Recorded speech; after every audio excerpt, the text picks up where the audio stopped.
And in your response have always been hostile. This is not what Jamaica wants as tension rises and something big could erupt between the governing bodies. You know what? Let's jet into this story.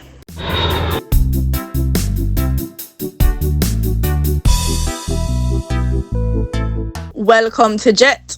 So first and foremost, before we get into why this is not the time to be fighting, give thanks to Yahweh and Yahushua. Yes, man. About 3 months ago at the National Championships, we've witnessed one of Jamaica's proudest moments. You're about to experience the exclusive first ever reveal of the Jamaican Olympic kits here at the Issa Grace Kennedy Boys and Girls Championship. Enjoy. Jamaicans, you hear that? You're in the heart of Jamaica. Shelly and Fraser Price, Asaf Powell, Joan Blair, Sharika Jackson, Hansel Parchment, Elaine Thompson Hera, Jaden Hibbert, Usain Bolt!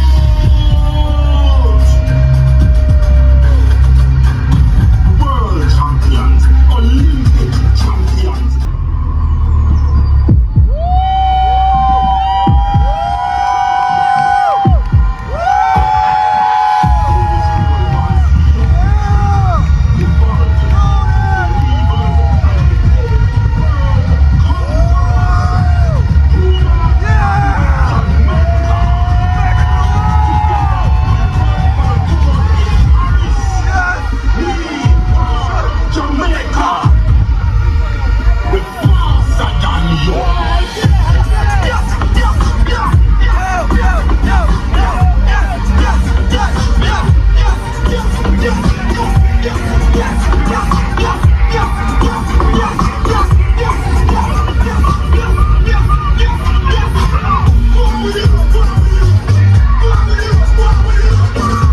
Yes, man, the unveiling of Jamaica's latest design for this year's Olympics by our biggest sponsors, Puma. The new design looked magnificent and everyone was enjoying the moment. Powell was there, Johan Blake was there, and many others.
The dancing and the joy felt at the National Stadium.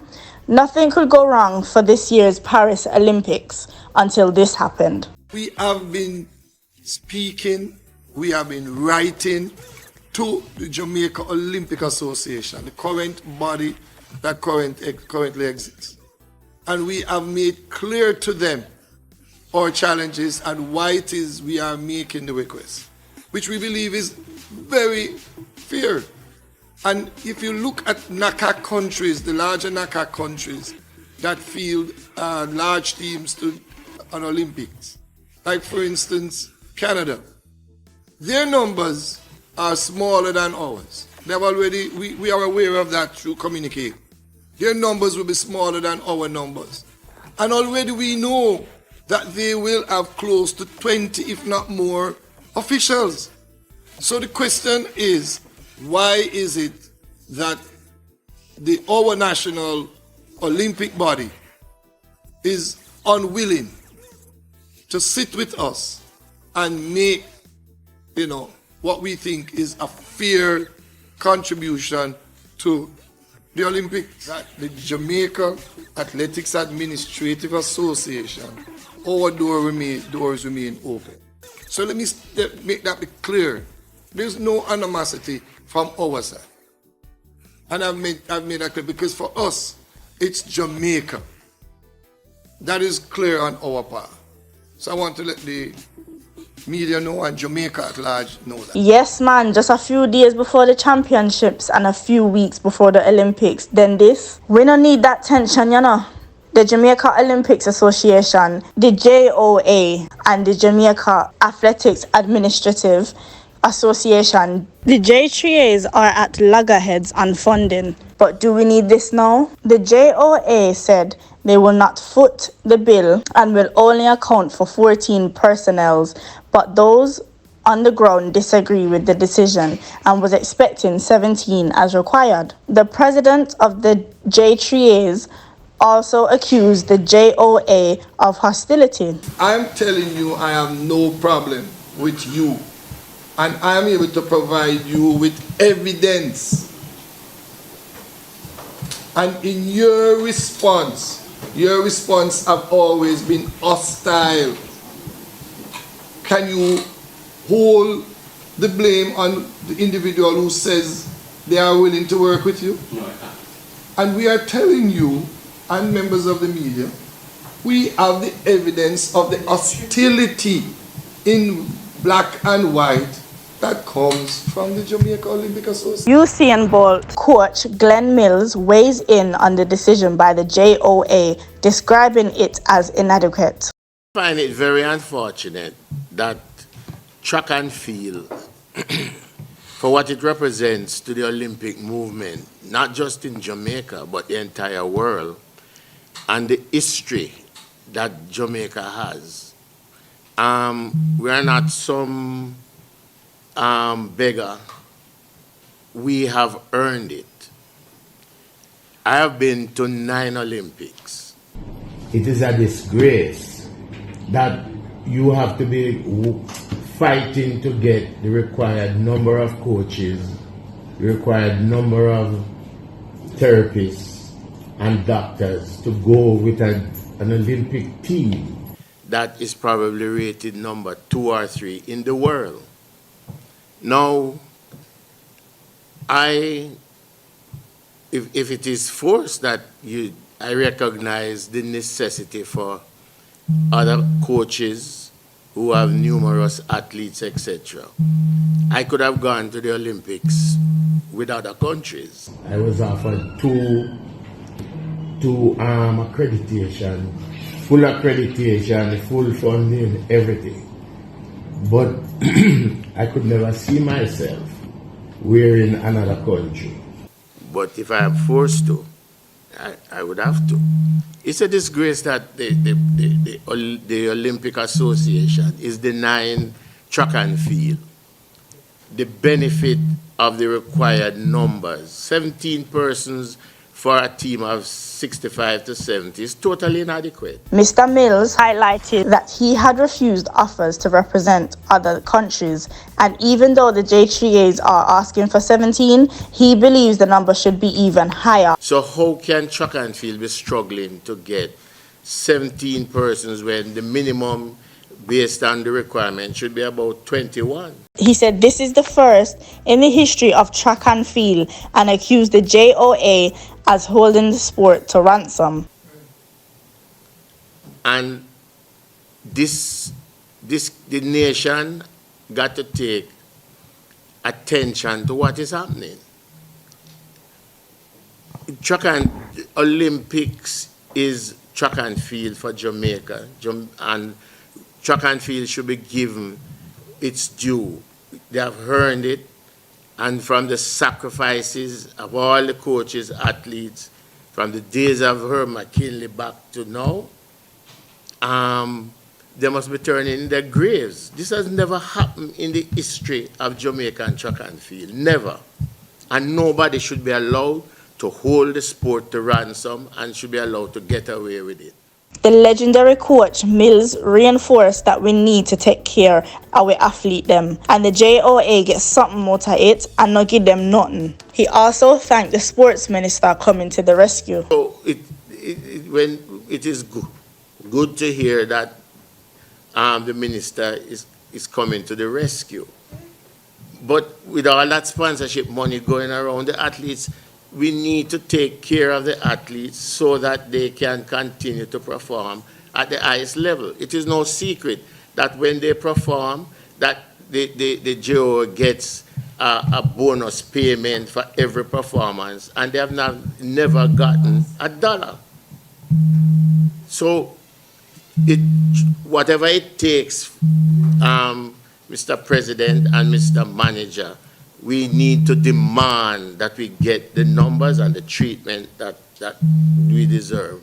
While the president of the J3As, Mr. Gill, criticized the JOA for their failures, Jamaica's arguably best coach, Mr. Francis, criticized his judgment in appointing incompetent committee members that do not know what they are doing. Except to say that my brother is on the selection committee, but Mr. Riley being a Woolman's boy should understand there's a difference between the technical committee and the selection committee.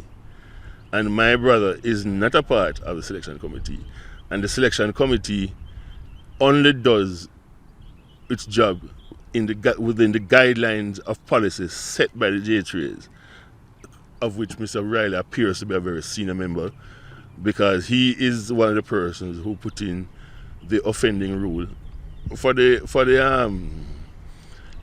world relays. And that's here, furthermore, that he compounds the whole thing by continuing to justify the fact that he is the only person in the world who seems to think that he is able to judge the shape or whatever of the senior athletes by seeing how fast they have run. So he compiles a team in April of 46 people to go to a run the 4x4. Most of them have never gone any faster than that. So that's their limit. And he has a lot of people sitting down there who have run 44s and 45s, and he chose not to pick them because they had not run fast so far in April. Under Mr. Riley's guidance, he failed to pick the correct 4x400 meters team for qualification for the Paris Olympics, and at that, Frano criticized him for. He argues that the selection should be left to the experts. No, he has not addressed that. Why it is that he feels that he is the person who is to tell the world that, you have been doing it wrong. Listen to me. I have 2 engineering degrees and I have coaching at level 5, and therefore I must be innovative. No. We have a tried and proven way of dealing with our athletes.